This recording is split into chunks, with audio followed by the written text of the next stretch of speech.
দেখো, এই হচ্ছে সেই বাড়ি 2/87 রিজেন্ট কলোনি সেকেন্ড ফ্লোর, যেখানে সঞ্জীব বয়েড দীর্ঘ বেশ কয়েক বছর ধরে রয়েছেন। যেটা আমরা ইডি সূত্রে জানতে পারছি যে এদিন 6টার কিছু পরে এখানে তারা আসেন এবং এই মুহূর্তে যাবতীয় নথিপত্র তার চেক করা হচ্ছে। মূলত ইডি সূত্রে যেটা জানা যাচ্ছে যে এই যে বেআইনি বালি খাদান এবং সেটাকে কেন্দ্র করে যে কোটি কোটি টাকা দুর্নীতি, সেই টাকা কোথায় কোথায় বিনিয়োগ করা হয়েছে এই বিষয়টি কিন্তু খতিয়ে দেখতে ইডি আধিকারিকেরা এখানে এসেছেন।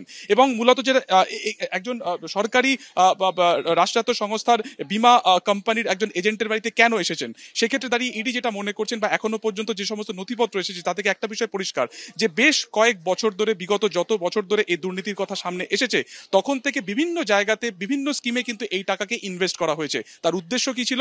সরকারি যেহেতু একটি রাষ্ট্রায়ত্ত সংস্থা, বীমা সংস্থা, তার মাধ্যমে কি তাহলে অবৈধ টাকাকে বৈধ করা বা কালো টাকাকে সাদা করার ক্ষেত্রে এই এজেন্টকে কাজে লাগানো হয়েছিল এবং তার মাধ্যমে যে যে স্কিমে এই টাকা খাটানো হয়েছিল, যে যে সংস্থার নামে এই টাকা খাটানো হয়েছিল, মূলত সেগুলোরই সুলোক সন্ধান করতে কিন্তু তদন্তকারীরা এখানে এসেছেন। এবং তার বদলে কত টাকা কমিশন তিনি পেতেন, এই টাকা কোথা থেকে নিয়ে কোন কোন খাতে তিনি ইনভেস্ট করতেন, তার ক্লায়েন্ট কারা কারা ছিল, এই যাবতীয় বিষয় খতিয়ে দেখা হচ্ছে। এবং তার পাশাপাশি রিজেন্ট কলোনির দীর্ঘদিনের বাসিন্দা এই সঞ্জীব বয়েড, তাকেও কিন্তু জিজ্ঞাসাবাদ করা হচ্ছে। মূলত যেটা তোমাকে বললাম যে কালো টাকাকে সাদা করার ক্ষেত্রে রাষ্ট্রায়ত্ত বীমা সংস্থাকে কাজে লাগানো হয়েছিল এবং কাজে লাগানো হয়েছিল কিন্তু এই এজেন্টকে। ফলত ইডি আধিকারিকেরা মূলত সমস্ত কাগজপত্র খতিয়ে দেখে এটা বোঝার চেষ্টা করছেন যে শুধুমাত্র এই একই এজেন্ট নাকি এর মাধ্যমে আরো একাধিক এজেন্টকে কাজে লাগানো হয়েছিল এই কোটি কোটি টাকা কার্যত ব্ল্যাক মানিকে হোয়াইট করার ক্ষেত্রে বা অবৈধ টাকাকে বৈধ করার ক্ষেত্রে। ফলত 6টার কিছু পরে এই অভিযান শুরু হয়। এখন প্রায় ঘড়িতে বেজে গেছে 9টা, অর্থাৎ প্রায় 3 ঘন্টারও বেশি সময় ধরে কিন্তু এই মুহূর্তে